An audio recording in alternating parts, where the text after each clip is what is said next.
best acting I've ever seen in my whole life.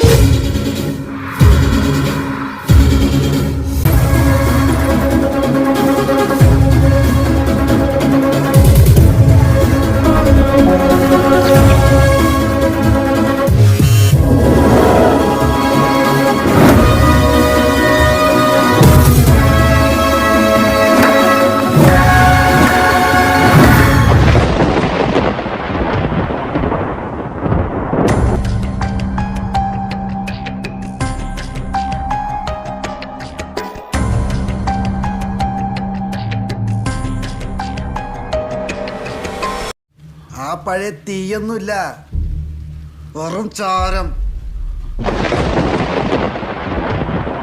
പന്നിയെ മാത്രം വെടിവെച്ച് ശീലിച്ച നീ ഒരു വെടി പൊട്ടിച്ചു. നീ അറിഞ്ഞില്ല ഒരു സിംഹത്തിനാ അത് കൊണ്ടത്. കൊല്ലാൻ തക്കവണ്ണമുള്ള പവർ ഇല്ല അതിന്. ഇത്തവണ എല്ലാം ചേർത്ത് ലാലട്ടൻ തൂക്കി എന്നുള്ള രീതി 500 കോടി ഗ്രോസ്. 500 കോടി ഗ്രോസ് ആണ് മലയാളത്തിൽ ലാലേട്ടൻ ഈ വർഷം അടിച്ചത്.